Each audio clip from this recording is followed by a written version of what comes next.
And Hurley got hit with some local stuff right off the bat. Hurley got hit with asked about conference realignment and what his thoughts were and what his involvement was. He tries to play it off like, I didn't think about it at all, but then he kind of gets into the answers around the Big East. I'm just a coach, man. I think the reason why we have been able to be as successful as we've been able to be is that I haven't, even though, I end up doing a lot more things and showing up in a lot more places in terms of media or things of that nature. I stay focused on recruiting. I stay focused on becoming a better coach. I stay focused on running my program. Things like those decisions, those are in the hands of the president of our university, the athletic director, Dave Benedict.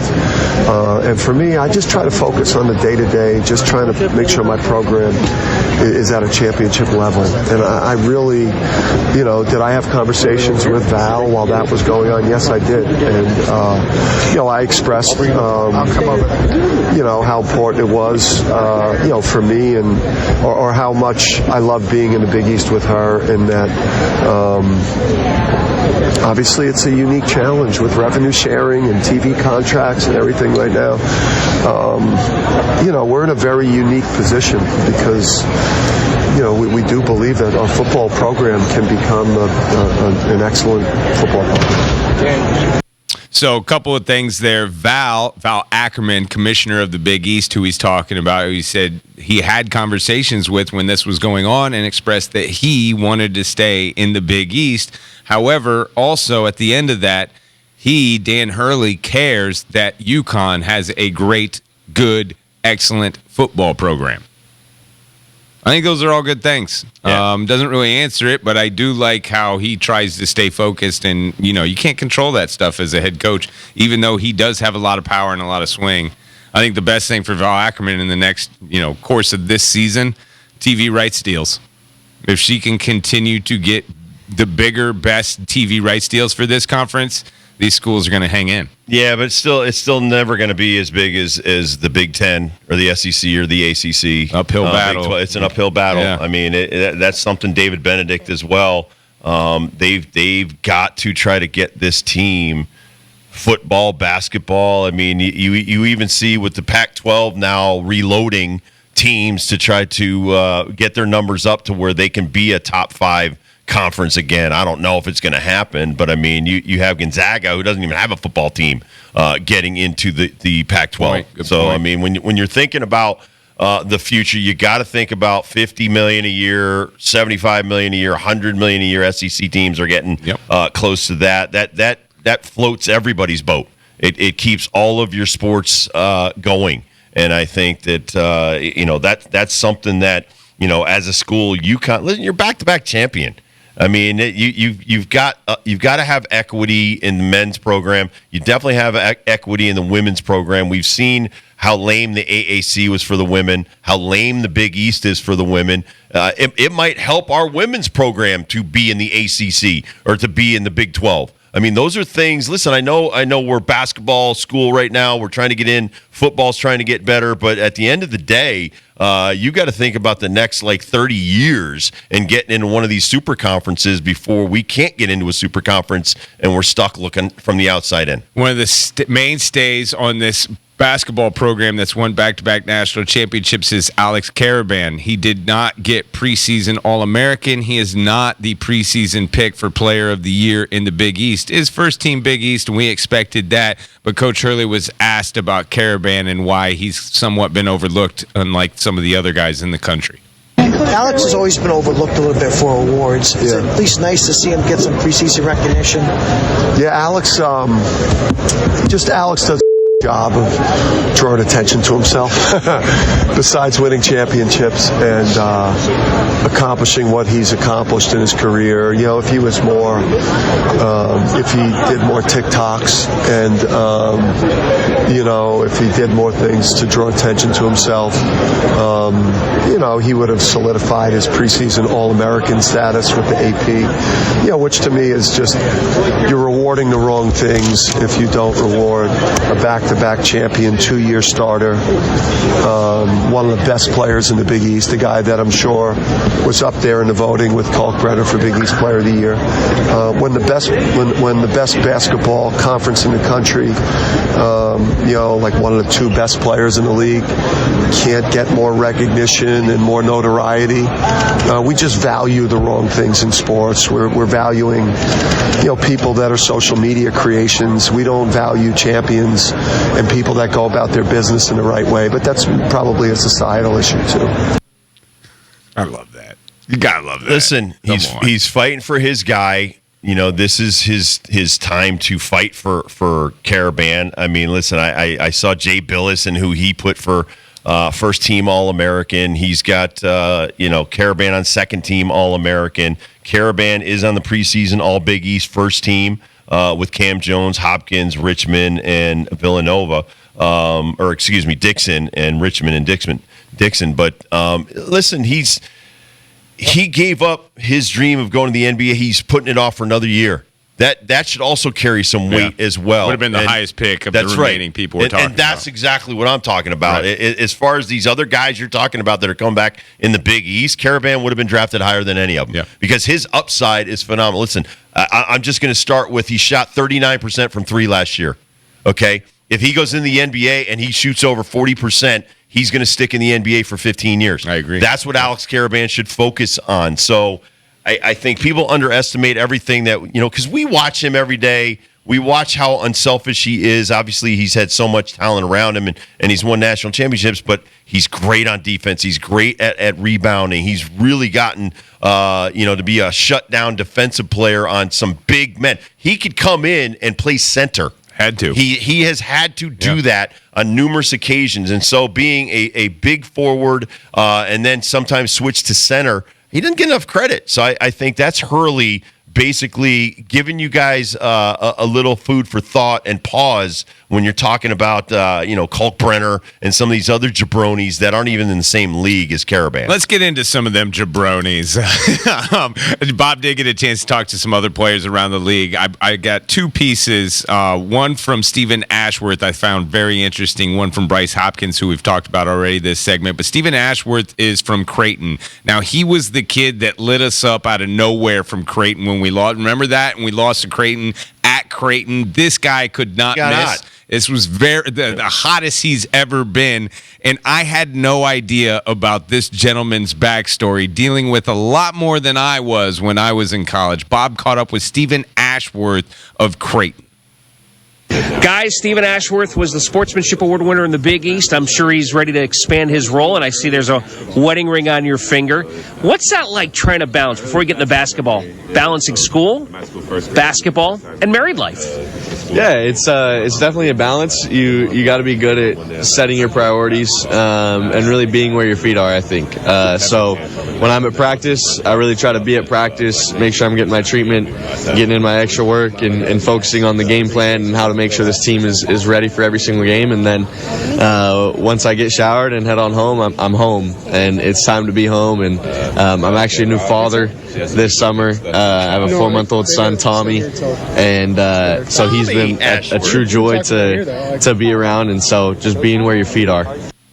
Dude, I don't know if I could be doing this. Like, that has got some time commitment there. He is out of Utah, by the way. A dad, a father, or a husband, and you're playing in the Big East. Like, this dude. And he's going to school, right? Like, you should be taking classes, right? Like, hopefully, other than rebounding and dribbling. But, that's a lot on your plate, man. That is a lot on your plate. So that's Stephen Ashworth. Creighton's going to be great. Ryan Kalkbrenner's back. Greg McDermott, one of the best coaches in the league. They're going to be a team to watch out for.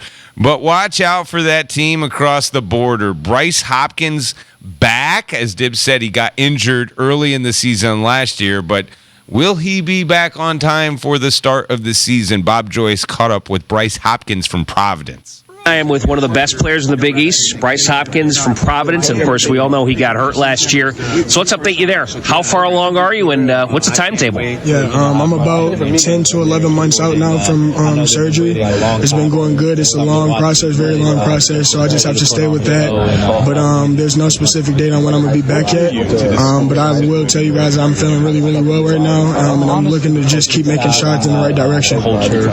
No timetable when he's going to be back yet. I feel for this young man. Yep. I mean, 10 to 11 months. Too, man. I know. He is such a dog, is what they say. 6'7", he's 22 6'7" years center. But 6'7" center. He's so wide. Yeah. He's so thick. Yeah. He's the toughest dude in the league. Absolutely. Now that Castle's out. And then he talks. First time I've ever heard him talk.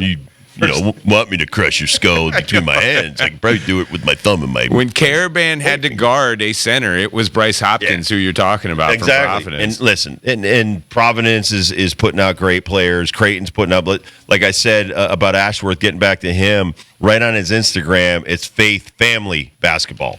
That's the way that guy's life is set up. For this guy, you got to get over the injury first. Yeah. So he's probably, I think that's the smartest thing for him to say is, listen, because he's playing in the NBA.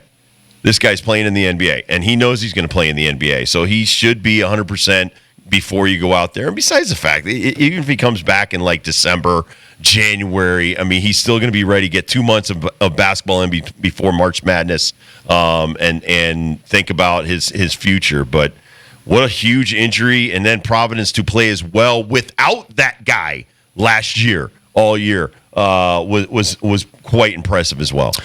Enjoy it, boys and girls. We don't know how long Big East basketball is going to be where it's at like it is right now, and that's the men's side. On the women's side, it's something we call Where is the Competition Tour? We've got some UConn audio for you now. Coach Geno, and we've talked so much about Paige this, Paige that. Let's learn the rest of the team. Right, let's learn about the rest of the team. And more importantly, let's learn about the new phenom freshman that's coming to stores, Sarah Strong. This is Geno talking about Sarah Strong's role on this team as a freshman. Oh yeah. She's found her role already. Her role is every time she gets the ball, try to make a play. And very rarely do you have freshmen come in where you're asking them to do that. So we need a big rebound. I expect her to get it when she's on the court. You know, we need a pass to a shooter. I expect her to make it. We need a defensive play. I expect her to make it. We need a big three right now. I expect her to get it. So it's a lot to put on a freshman, but that's what we did with Paige. So it doesn't matter. We've been down that road before, and you wouldn't ask anybody to do those things if they couldn't do it. I'm really excited to see Sarah Strong on the court. Obviously, every girl that's coming back off an injury and, in fact, playing together, and really what Paige Beckers looks like as the preseason All-American, really the... You know who she reminds me of? Kobe Bryant. Sarah Strong? Yeah. Both of Sarah's parents played professional basketball. Yep. Mother went to Harvard, WNBA. For Sarah, she was the Naismith High School Player of the Year. Yep. McDonald's Player of the Year. North Carolina Player of the Year. She won a gold medal on the 3x3 U18 World Cup team. Yep. So this girl can play basketball. And so to get her and get a 5-star player like this, that's probably worldly wise as well. She's not like an 18-year-old that you've seen before. She's like Kobe Bryant, who basically stepped out of high school into the NBA. And she averaged almost 17 rebounds a game to go with 21 points a game. So forget all the other stuff. That's what we need. We need some rebounding. Yeah. She's a rebounder. I can't wait to see her all over the boards. Two that you know about that you haven't seen in a while, both coming off an injury. Is this bonus audio? This is some bonus audio on the women's side. Some kind of... These were some short interviews, but I just love these girls. I love every girl that's on the UConn women's basketball team. They're just the best people in the entire world. One of my faves from Indiana, the Hoosier, Ashlyn Shade, one of our three-point specialists, had a great freshman season. In fact, Big East Freshman of the Year. Bob Joyce caught up with Ashlyn Shade yesterday. Guys, I'm with Ashlyn Shade, who won the Big East Player of the Year, Freshman of the Year. Whoa. Yeah. That would be nice if you were Big East Player of the Year. Maybe someday. How was your summer? What'd you do?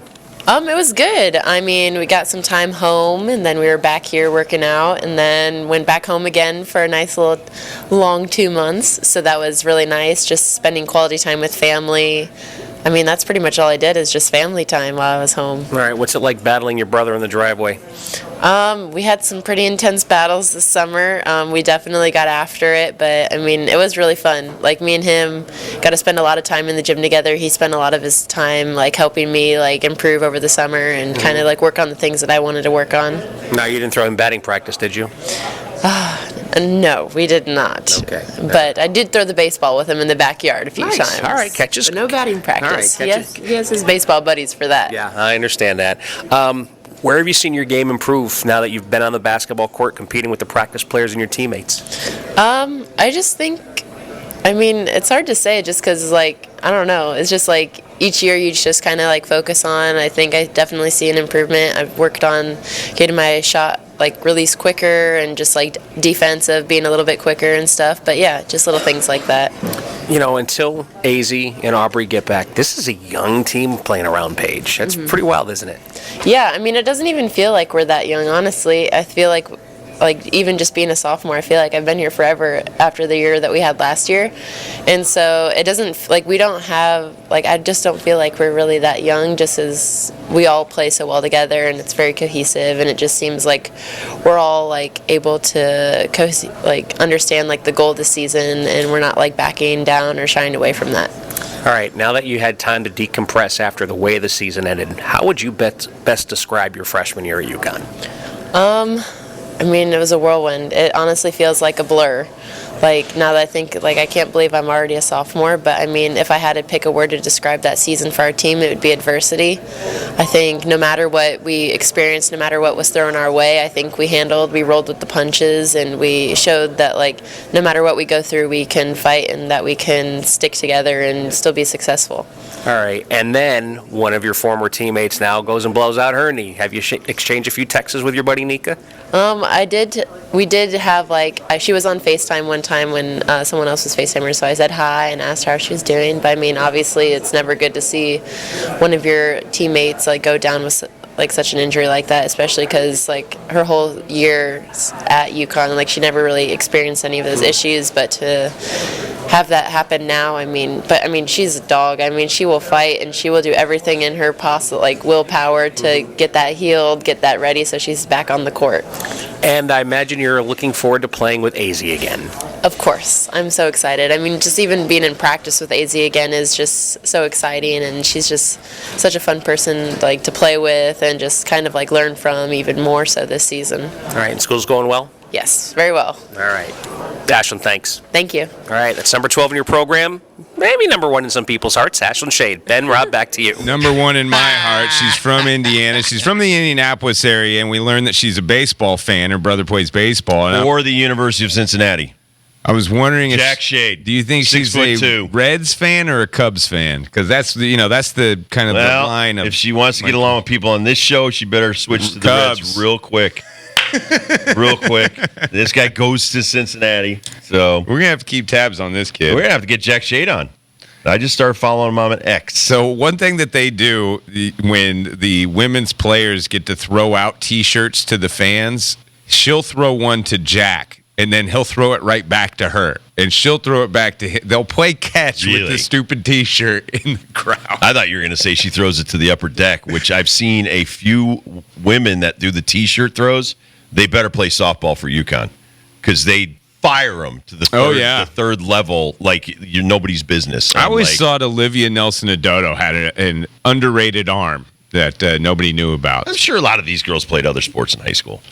Not as they used to, man. That's good stuff by Bob Joyce, though. We got to give him a shout out. We got one more because I got to get some AZ FUD in the show. We haven't heard from AZ, and it feels like ages. This is Bob Joyce with the ever lovely, the super elusive AZ FUD.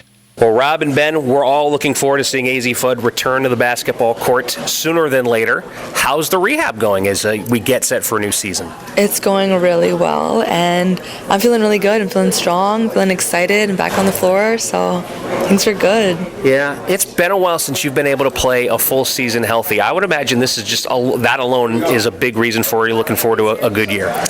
You took the words out of my mouth, exactly. What's it going to be like to play with Paige again? I mean, we've talked about this. There's only been, a handful of games you've played with her. Yeah, that's going to be a lot of fun, but honestly, I don't really care about her. I'm just excited to play with everyone. Like, who cares about Paige, right? I'm just excited to be on the floor and play with literally everyone. I feel like I didn't get any time with KK or Ash and the new freshman, Caitlin, a transfer, and even Jana hasn't been on the floor yet. So I'm excited to play with everyone. What's the rehab been like for you? What have you had any setbacks at least early on when you had your surgery, and then the early part of your rehab? Really, no. Everything's been pretty smooth. People I've been working with that was kind of like our big goal, was to take things slowly so that there were no setbacks. We didn't have to slow down at all. So things have been really smooth. I've been feeling really good, which I'm really grateful for that. But no, nothing major's happened. All right. What fun things did you do this summer other than follow your buddy Paige around at the U.S. Open? I got to spend a lot of time with family. Got my Minnesota time, which I love. See, I can't even remember the summer. I feel like I've been at school for so long. The U.S. Open was amazing, though. That might have been the highlight. I know it wasn't summer, technically. Well, it was. Yeah, it is I was in school, so for me, it wasn't summer. Yeah. Now, you got to meet Coco Gauff, correct? Correct. What was that like? So cool. I mean, we've followed each other on Instagram, but meeting her in person and getting to see her play, I was fangirling. She's incredible, and she's such a sweet person, too. All right. Do you have a target for when you're coming back, or is it still a little ways away yet? Because I know you haven't been cleared to play 5-on-5 yet, correct? So I think we're kind of just taking things slow. I mean, I would love to play sooner rather than later, but we're seeing how things go, making sure I'm responding well to everything we're adding in practice, and we're going to go from there. Yeah, because people don't remember this. It took Paige 14 months before she was cleared to play 5-on-5, and we're not just talking this year. We're talking the rest of your life here. Exactly, and that's kind of been my mantra, was we're spending these 12 months to prepare myself, set myself up for the next 12 years. So it's not about the right now, which is easy to kind of get caught up in, but gotta make sure I make that smart, long-term, mature choice. All right. We look forward to seeing you back on the floor soon. Thank you. Thank you. Just what you said about Bryce Hopkins. Exactly the same. No timetable. And she's going to be a WNBA player. They've got her scheduled to be drafted 4th behind Paige Beckers and go to the Washington Mystics. So with that, hey, it is what it is. But you want to be a WNBA player, you want to be a pro player, but you want to be healthy, you want to be available. And she's had some setbacks, and so did Paige. And it's tough, man. They play so much. I mean, just looking at the resume, you're playing in all these FIBA tournaments, these AAU tournaments. It never stops. They never stops. Honestly, the injury sometimes is probably a good thing because you stop for a year, and your whole body recovers besides the injury. All right, we'll take a quick break. We'll come back. Mohegan Sun, Rachel, who is right there at the Mohegan Sun, and she's one of the directors here of PR at the Mohegan Sun. She'll join us next on the Bobby V's hotline here to talk about the Mohegan Sun Brewfest. I think it's the 11th annual, if I'm not mistaken, coming up this weekend on the Rob Dibble Show with Ben Darnell.